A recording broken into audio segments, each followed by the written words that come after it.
திரும்பி பார்த்து குக்கிங் சேனலுக்கு உங்களை அன்புடன் வரவேற்கிறேன். இன்றைக்கி ஒரு ஸ்நாக்ஸ் ஐட்டம் பார்க்க போகிறோம். அது என்னன்னா ரோட் சைட் காலிஃப்ளவர் மசாலா. அதுக்கு என்னென்ன பொருள்னு சொல்லிடுறாங்க. நான் ஒரு மீடியம் சைஸ் காலிஃப்ளவரை வாங்கி இப்படி பொடிசாக கட் பண்ணி நல்லா மஞ்சள் பொடி சுடுதண்ணில் போட்டு மஞ்சள் பொடி போட்டு நல்லா அலசி 2 தடவை அலசி எடுத்து வச்சுருக்கேன். இதில் ஏற்கனவே மஞ்சள் இருக்கிறதுனால சும்மா ஒரு சிட்டியை மஞ்சள் பொடி, இதில் சோம்பு 1/2 டீஸ்பூனு, சீரகம் 1/2 டீஸ்பூன், இதில் ரெண்டையும் பாட்டு கொஞ்சம் நுணுக்கி எடுத்து வச்சுருக்கிறேன். மிளகாய் அப்படி 1 teaspoon, மல்லிப்பொடி 1 teaspoon, garam masala 1 teaspoon, மைதா மாவு ஒரு 6 டேபிள் ஸ்பூன், கார்ன்ஃப்ளவர் ஒரு 2 டேபிள் ஸ்பூன், கொஞ்சோண்டு கருவேப்பிலை, அதுக்கு தேவையான அளவு சால்ட்டு. இப்போ எல்லாத்தையும் பிசைஞ்சிடலாம். தண்ணி ஊற்ற வேண்டாம், தண்ணி பத்தலைன்னா ஊற்றிக்கலாம். இப்போ தண்ணி ஏற்கனவே நம்ம கழுவுன தண்ணி இருக்கும், அதில் காலிஃப்ளவர் தண்ணி இருக்கும், பத்தலைன்னா ஊற்றிக்கலாம். தண்ணி லைட்டாக தண்ணி தெளிச்சுக்கிறேன்.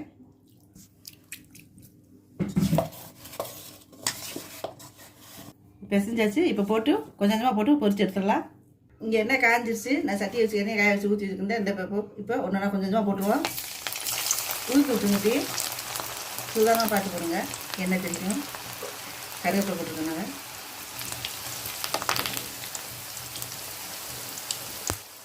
இப்போ அதை வேகட்டும்.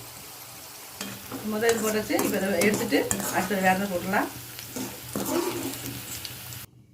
இப்போ இது போட்டிருக்கோம். இது போட்டு எடுத்தாச்சு. இதே மாதிரி எல்லாத்தையும் போட்டு எடுத்துருவோம். இப்போ காலிஃப்ளவர்லாம் போட்டு எடுத்து பொரிச்சு எடுத்துதாச்சு. அடுத்து இதுக்கு மசாலா பார்ப்போம். இப்போ இதில் ஒரு பெரிய வெங்காயம் அந்த அந்த எண்ணெய் காஞ்ச அந்த பொரிச்ச எண்ணெயிலே கொஞ்சோண்டு எடுத்து வச்சுருக்கேன். இப்போ அந்த எண்ணெயிலேயும் ஒரு பெரிய வெங்காயம் பொரிச்சா கட் பண்ணிடுவோம். கட் பண்ணி போட்டுருங்க. போட்டு நல்லா வதக்கணும். 2 கருவேப்பிலை போட்டுருவோம்.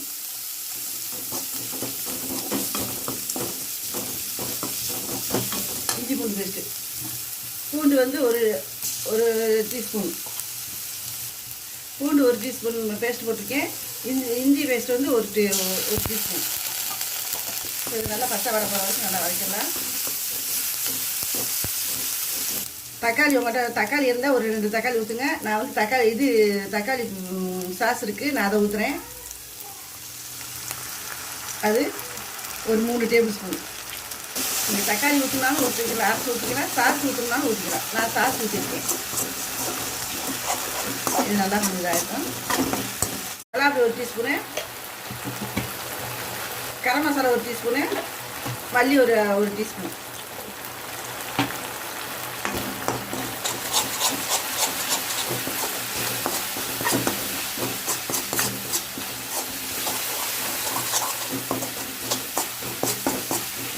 இப்போ மிளகாப்பொடி எல்லாம் போட்டு இது கலந்து இது நெரிச்சு நல்லா மிக்ஸ் ஆகிடுச்சு. இப்போ மசாலா திக்னஸ் கொடுக்குறதுக்காக 1 டேபிள் ஸ்பூன் சோள மாவு எடுத்து வச்சுருக்கேன், கார்ன்ஃப்ளவர். இப்போ அதில் 1/2 கப் தண்ணி ஊற்றி நல்லா கலந்துடுவோம். கட்டி இல்லாமல் கலந்துடலாம். இப்போ அதை ஊற்றிடலாம்.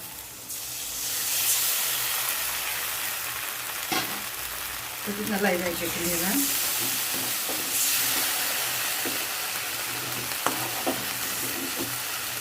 இப்போ நல்லா தண்ணி ஊற்றி நல்லா இதாகிடுச்சு. இப்போ நல்லா கெட்டியாகிடுச்சு. இப்போ நம்ம வறுத்து வச்சுருக்கிற பொரிச்சு வச்சுருக்கிற இதை போட்டுருவோம். காலிஃப்ளவரை போட்டுருவோம்.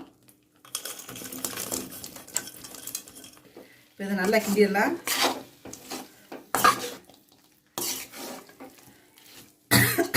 இப்போ நான் லைட்டாக உப்பு போட்டு ஒரு கிண்டி இறக்கிடலாம். நல்லா இதாகிடுச்சு. இது லைட்டாக அப்படி குட்டி விட்டுருங்க.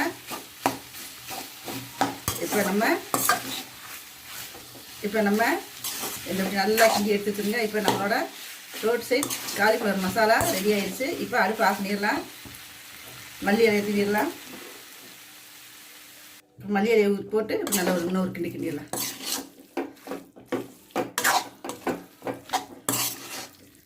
இது எப்படி இருக்கு? சாயங்காலம் நேரத்தில் பிள்ளைகளுக்கு இதை வச்சு ஒரு டீயை வச்சு கொடுத்தீங்கன்னா சூப்பராக சாப்பிடுங்க. இதே மாதிரி நீங்களும் உங்கள் வீட்டில் செஞ்சு சமைச்சு சாப்பிட்டு பார்த்துட்டு எப்படி இருக்குன்னு கமெண்ட் பாக்ஸில் கமெண்ட் பண்ணுங்கள். இப்போ இதை கமெண்ட் பண்ணுங்கள், லைக் பண்ணுங்கள், ஷேர் பண்ணுங்கள், சப்ஸ்கிரைப் பண்ண மறந்துடாதீங்க. கீழே உள்ள பெல் பட்டனை கிளிக் பண்ணுங்கள். நன்றி, வணக்கம். அடுத்த ஒரு நல்ல வீடியோவில் சந்திப்போம்.